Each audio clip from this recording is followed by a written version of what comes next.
We the people who are loyal to the place that they're born in. I'm so happy that you've now said that on the record for everybody to I hear. am there where success is. He was of the opinion that Duan didn't do enough. He walked in there a little bit too casually. So what you learn from this is you can trust the things we say on this podcast to 100%. It's a man who I don't believe has got any more creativity left. And they shouldn't have won England because... Bench Opinions. 3 idiots with amateur analysis. You know what we should do? What? Change t-shirts. Have like outfit changes. Oh my word. I'll have to do so much washing then. No, you're not going to sweat into them. You don't have to wash them immediately. You don't know me. No, I do know you. I get very nervous on this couch. Not anymore. First one I was very nervous at that we filmed in the kitchen. Oh yeah. Yeah. You quivering in your boots. And I felt like I got a really red head. Oh. All right. Anyways, welcome to another episode of Bench Opinions, our rugby segment of the week. Looking back, looking forward, looking up, looking down. Just all things rugby, really. Klaus, run us through, maybe should we start with the biggest match of the weekend in the Six Nations? Oh, I was going to say Lions versus Bulls.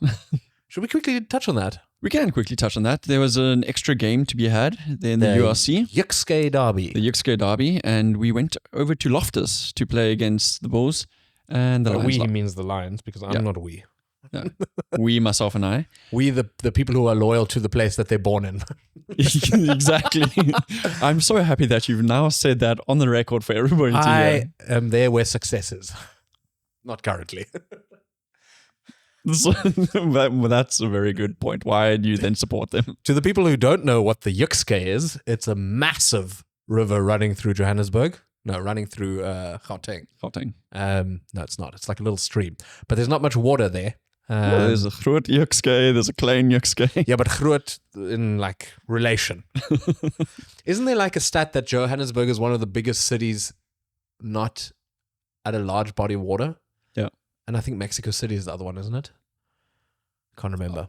It was one of those things, one of those stats that you blurt out, and I said Johannesburg is the biggest city not at a body of water, and someone was like, what about Mexico City? I was like, except for that one. It was the same when we said there are more Indians in Durban than there are in the rest of the world, did we say? like We said, outside of India. Yeah, we said Durban is the largest congregation of Indians outside of India, and our one friend was like, that's not true. And he was right. I think he Googled the top 10, and I don't think Durban was even on it. No, but to be fair, what he Googled was Indians within the country. Yeah. And there, obviously, England was number one. So what you learn from this is you can trust the things we say on this podcast to 100%. Just like Warwick Land was the best fullback for Lions. Just like Willie LaRue started kicking for the Bulls. Exactly.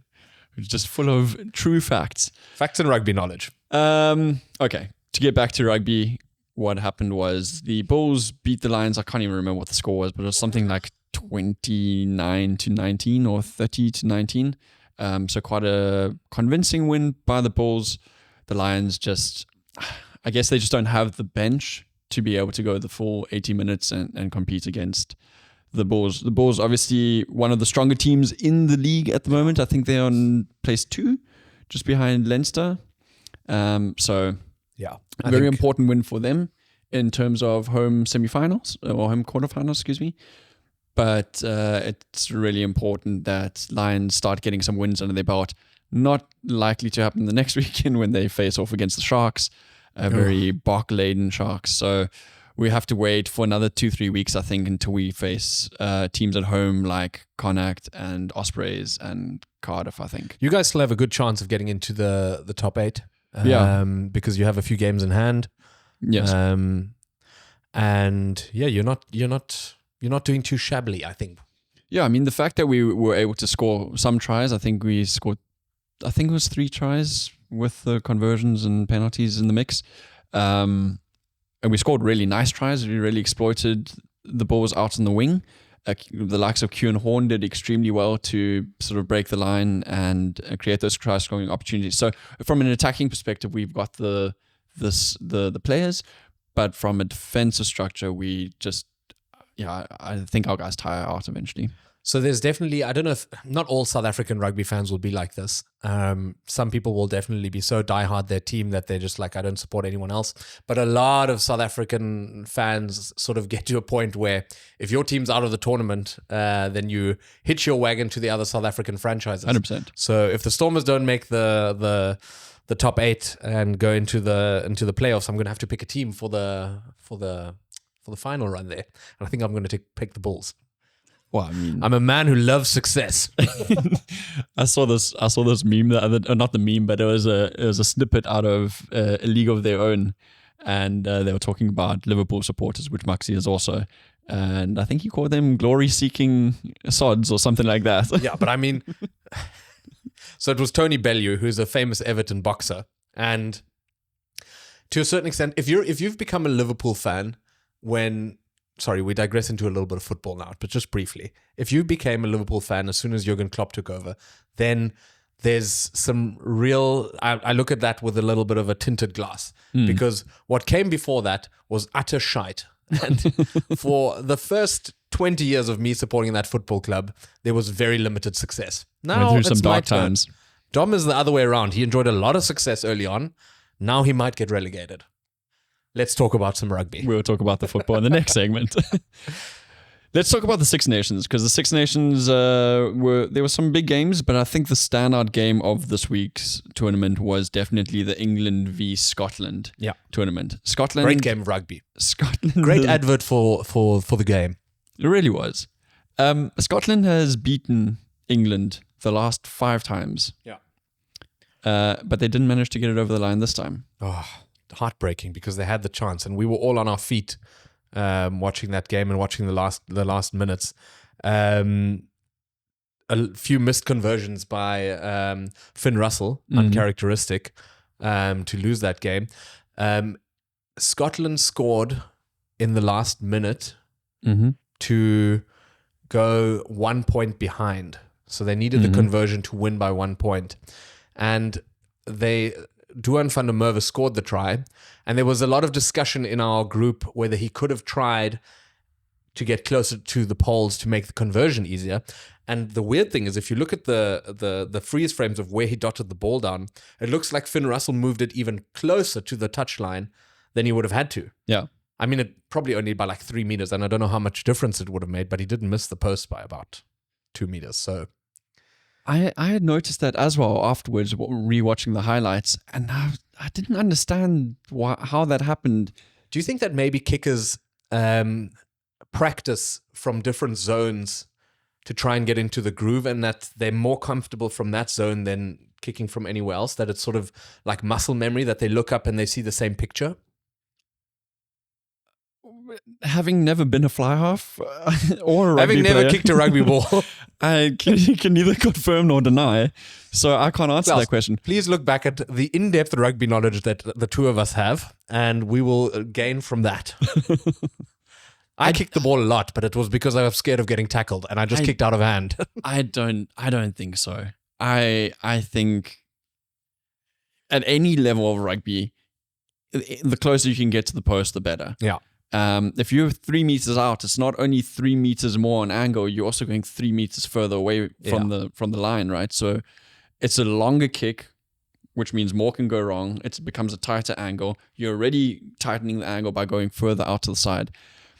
I was watching For the Love of Rugby podcast with Dan Coles and Youngs, and Ben was saying, it's like, if you watch that try being scored, yes, there's a guy coming over from the English defense, but you do everything in your power to get closer to the poles. He was of the opinion that Duan didn't do enough. He walked in there a little bit too casually. I remember us discussing this on the night, and you said that. You said, why hasn't he tried to go closer? And I said, you've got to make sure. And you can try to try and get closer under the poles to make the conversion easier, but I'm just, the last thing you want is the attacking player to make some miraculous, the defending player, to make some miraculous tackle. For some reason, you knock the ball on or something. Things can go wrong, and then you look even sillier because you haven't done the basic thing first and gotten the 5 points and given yourself the chance at a conversion. And Listen, I think Duan will probably think I'll back Finn Russell to make any conversion from anywhere. Not on that day, because Finn Russell missed 3 conversions. Yeah. And there were only 3 tries scored by Scotland. So he was not doing too well off the kicking Marnie team. Libbok shoes on. He was struggling.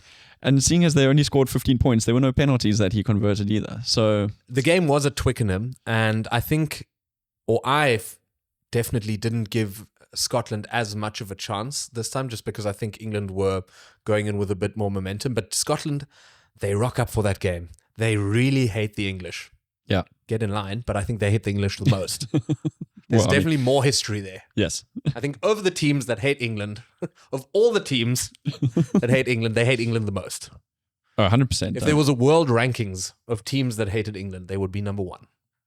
Well, that's one thing that they can then put to the list of things that they're good at. I wanted to talk to you about something because obviously this is now a back-to-back win for England. Again, a little bit like South Africa in the World Cup in 2023, a very close win. Yeah. Is England back? Or is this a situation like what I described last week of saying, or not last week, the previous week, did France lose the game rather than England win the game? Was that the same situation here? Or is England putting enough pressure to create those mistakes in the other opposition? Yeah, so it's a tough one because I don't know if England deserved to win the game against Scotland. I think you could have made an argument for either one to win, or for who deserved it.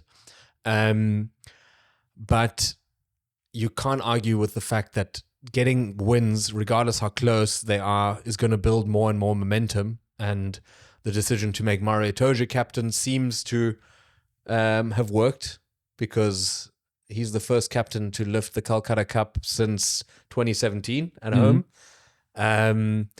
So yeah, I mean, it's hard. I think it's unfair to say to Steve Borthwick when he loses games by a close margin that his team is so far off it, but when they win by a close margin, that they don't deserve it. Okay, yeah. Counterpoint. Here Here is why I hate England. Go, Klaus. Remember that ranking that you were talking about? I think it's Klaus, then Scotland. No, just kidding. What I want to know is England's attack is how do I phrase this question the best? England scored 1 try on the weekend versus Scotland's 3 tries. So England is evidently adopting very much a strong defensive structure, which, I mean, they had defensive plays of like 20 phases in some parts of the game. Is that something that you think is not going to work against the stronger teams like an All Blacks or a Springboks? But I mean, they played Ireland and they were found out, but they played France and they did well. Yeah. So I think on the day it can work or it can't. But I think it's so close at the top of World Rugby that whoever gets themselves psyched up enough and executes their game plan better will walk away with it. And England do manage to play differently depending on their opponent, but they can't beat everyone. I don't think they're close to the best in the world, but I wouldn't be surprised with the games that they have left in this Six Nations that they could sneak away with it, because we'll get to it just now, but Ireland play France in the next one. Obviously, if Ireland win it, then it's over. But if France win that one, France have to play Scotland in the last week. England have to play Wales, which I think is a tricky one, because Wales are You can't bounce back. Yeah. No. Okay, slow down. No, but so there's it's a mixture. I'm not going to sit here and heap a shitload of praise on England because I also don't like them, but I think, you've got to give the people their flowers, and they won another game. Did I hope that they win? No. I hoped Scotland would win. Yeah. And they shouldn't have won, England, because well, I actually saw this during the live game and I was like, it's weird. They scored 1 try, and the try that was scored was by Tommy Freeman. And when we were watching it live, we were like, was Was that grounded? I had like 7 gins at that point already, so I was like, "No, maybe I didn't see it correctly." Yeah. But the way the replay showed it, you saw he hadn't grounded it, and then the camera cut away, and the ref had just given it, and there was no question about where the footage is that he's actually grounded it. Yeah. And this all comes to, we didn't watch with sound, so I don't know what the ref said, but it always depends on how the ref phrases the question. I have seen a grounding, can you prove otherwise? Or I have not seen a grounding, can you prove otherwise? But it didn't even go to the TMO, did it? I don't think so. I don't think so. And correct me if I'm wrong, but if he doesn't ask the TMO for anything try related, the TMO doesn't get involved. Well, the TMO would only get involved if it's clear and obvious. Yeah. So if he reviews the footage and it's like, it's obviously not a try, but because it was blocked, the TMO wouldn't get involved. The funny thing is, I don't know if you saw this post-match interview, and a journalist asked Tommy Freeman, he says, so how do you feel about that try? Was it grounded? And he was actually quite funny. And in that interview, he says, well, I mean, the ref obviously thinks it was. Yeah, that's wild. And I'll go with whatever the ref says. I think he's like, so was it grounded? I think for the ref, it was grounded enough. And he was just laughing the whole time. So I don't think he believes he grounded that. No, I don't think so. And also, you could be just saying that also just to rile the Scots up. But they could feel hard done by that. That does seem like a little bit of a blasé one for the ref, just to be like, yeah, it's somewhere down there. I'm sure he's grounded it. Yeah. So, I mean, now we're going in circles again, but consider that controversial try, no try, and then the additional kicking points that were missed by Finn Russell. If the ref didn't let Eben Etzebeth slap the ball down like a volleyball when we played France, it was backwards. We would not be defending world champions, and that definitely wasn't backwards. It was backwards. So, it's fine margin. Sometimes it swings your way, sometimes it doesn't. Let's not bash England anymore, and let the statements lie where they lie. I've not bashed England at all. Let me not bash England anymore, and let the statements lie where they lie. Let's talk about Scotland for a little bit. Yeah. Gregor Townsend has been the coach of Scotland since 2017, so it's been a good long while. Yeah. And can he get the team any higher than what they currently are? Has he sort of reached his maximum, or is there just not any more talent in Scotland to get any higher? Jesus, you've asked me 3 questions, so now I have to answer them in order. No, yes, maybe. No. So, no, he can't take them any further. Yes, it's time for him to go. I think that was your second question. I don't think I asked that, but let's go with it. And yes, there is more talent. I don't know. Whatever you said. So, Gregor Townsend should be under pressure, because I think, if I remember correctly, he did finish second in one Six Nations. I think that was their best result. And then the 2 World Cups they've been underwhelming. They did have a tough group in the last one, but definitely not where they want to be. And this is still part of what they call Scotland's golden generation. If it continues, then that's fine. If they keep shopping the rest of the world for good players and giving them Scottish passports, long may it continue. But if the golden generation ends and all you've got to show for it is a second place, that is fucking shit. Yeah. And then you got to wait a long time until you get that next golden generation. What do you think? I think he's under pressure. I think it's time for him to move on, and that leads me to my next question: who do you replace him with? I hear Gatlin's looking for a new job. Oh my god! I think Fenter surely has to be. Isn't that who everyone's talking about? Fenter? Isn't that what his name is? Franco Smith? Franco Smith, the head coach from Glasgow. Franco Fenter Smith. Franco Fenter Smith. Don't know where I got Fenter from. Yeah. Fender, like the trailer. Like the trailer. I think that's the word. Wherever I look and whatever I listen to, word on the seems street, to be. He seems to be the natural selection, because he is coaching a Scottish team. They are doing incredibly well. Have been doing incredibly well. So the switch would be an easy one. And correct me if I'm wrong, but the list of possible candidates also is not long. I don't think so, no. So unless you poach a coach from the Premiership or an Irish side, there's not many more places to look. But it really, I'd be surprised if the players really back Townsend anymore as well, because there will be unity and people will take responsibility for losses, and it's not all on him. But there must come a time where you just think to yourself that something fresh is also not needed. It's not to say that his time there has been a failure, because he has taken Scotland to a place where they are a force in world rugby and they compete, and they're not competing for the wooden spoon. They're sort of always trying to be amongst the top 3 in the Six Nations, or between 2 and 3 and 4. So that for a small nation like Scotland is a great achievement. But I'm sure everyone there's really hungry to compete and to be in a situation where you're going into the last week with a chance to win. Yeah, I agree with you. I think when you were answering my 3 convoluted questions there with the yes, no, yes, I think what I agree with you there, which proves this, your answer is when you look at their game plan, is it's a man who I don't believe has got any more creativity left into how to utilize his team, because they have got the players. You've got your Jones, your Duan van der Merwe, Carl Steyn's out, Darcy Graham is also incredible. Finn Russell Kinghorn is unreal. There's especially in the back line, there is players, world class players. Yeah. World players. World, players of the world.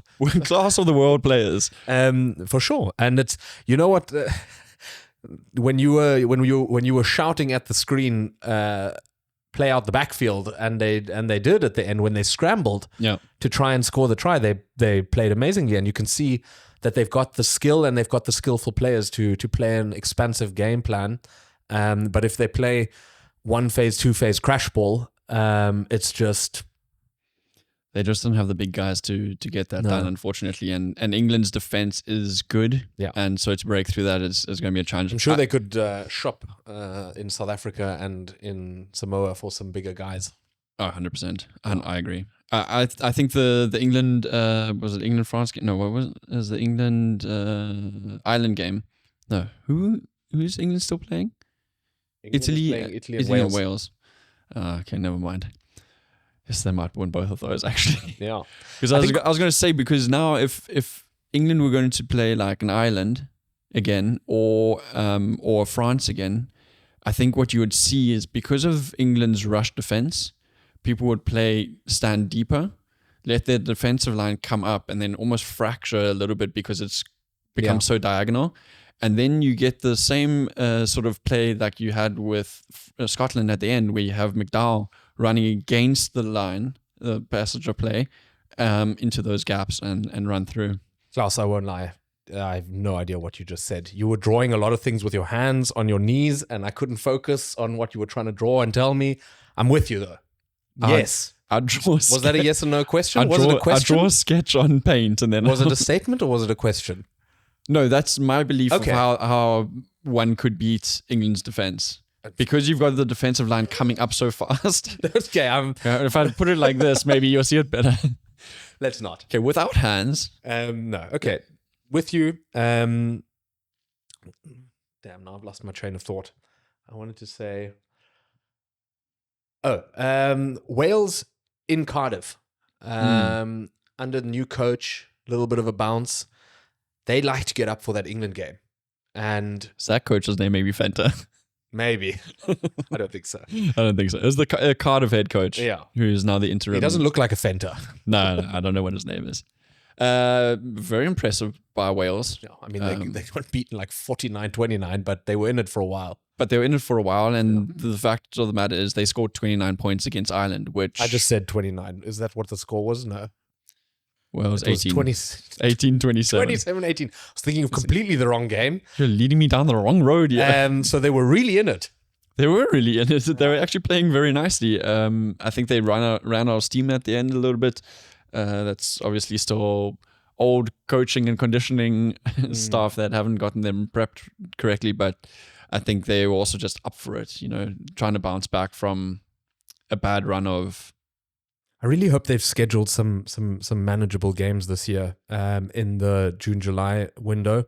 I don't know who they're playing end of the year, just to get the monkey off their back. I don't know what they're going to look for a long-term coach after the Six Nations, because I think Cardiff definitely obviously want to keep their coach. So it will be interesting to see. Or maybe Cardiff needs to look for a new coach. Maybe someone called Fenter needs to take a job somewhere. Maybe Gregor Townsend becomes available. Oh, maybe that. It could actually be quite good, but you also don't want to go from one project to another like that, because it's just, I don't know. There's also a lot of good South African coaches. Yeah, tons. Do you think? Yes, as I blanked. What's his name? Our last coach before Rassie. Alistair Coetzee? No, who's now coaching at Leinster. Oh, Jacques Nienaber. Yes. Do you think he would ever take another international job? Or do you think he's committed to coaching a little bit in Ireland and then seeing if he takes the South Africa role again once Rassie leaves? Do you think he would take the South Africa role? I think he would. Quite honestly, I think Franco Smith would come and coach the Springboks. We don't have a glass ball. We can't predict the future. But what we can look at is a little bit of the future. Let's look at the standings currently. Ireland is in the lead by 14 points, 11 points to France, 10 points to England. Scotland's on 6, Italy on 4, and Wales on 1. So Wales has got a bonus point, which has gotten them off the 0 mark. But big game this weekend. One could say almost title decider. I mean, England obviously also have a say in it, but Ireland versus France in Dublin. A humdinger, as one would say. Aviva Stadium is going to be buzzing. Yeah, going to be a good game. I think Ireland will take it. But well, France, if France dispatched. if they play anything like they played against Italy last week, it's going to be a good game though. That game went 24 to Italy and 73 tries to 73 points to France. So they ran absolutely riot. Do you think if let's say Scotland were to beat Wales, who they're playing this weekend, and then were to beat France in the last week and finish 3rd as opposed to 4th, would that be considered another success for Townsend to maybe extend his job? Probably. It sounds like it. Oh, yeah, maybe. I think one maybe also has to know his contract situation. You never know. If his contract is coming up, then maybe they look over. It's not like in the Wales sense where you're forced, where your hand is forced and you need to make a change that costs you a lot of money because you have to buy him out of his contract. Yeah, that makes sense. Yeah, so probably just wait till it's as we said earlier on, he's been with the team for such a long time, you would think. Yeah. It's maybe just also time for everybody to move to greener pastures. Yeah. Well, we'll update you what happens or what has happened in that next week. Yeah, so Ireland, France, that's going to be the decider if it's finished or not. And then, if the results go the right way for England, they could have a sneak peek at I don't know where I was going with that. Sneak attempt at getting the title. Bit of a dark horse there. I believe there's also URC again this weekend. This weekend is URC. This is going to be a bye week for the Six Nations. So we'll only report back in 2 weeks' time. All right, good. Yeah. Well, that wraps up our rugby segment for the week. Thanks for tuning in. Like, subscribe, follow us. If you're a fan of the rugby, we come out with a nice short little segment every week. Maybe let us know if you know of any coaches that are called Fenter. There is a Fenter because he used to coach South Africa. I can't remember what his first name was. Or maybe somebody could answer that question for us. Brandon Fenter didn't coach South Africa, but he counted. There's this. I think he coached Saracens because I think there's this clip of him sarcastically answering an interview question. I'll show you the video afterwards. You know, this interview asks him like, "Do you think you played well?" And he's like, "Oh, well, I think you don't think I played well," something like that sort of vibe. And I think his name is Brendan Fenter. Did he also get a house and 3 cars as payment to reduce the salary cap? No. That's a whole nother kettle of fish. Anyway, thanks for tuning in. See you next week. Thanks for watching. Bench Opinions. 3 idiots with amateur analysis.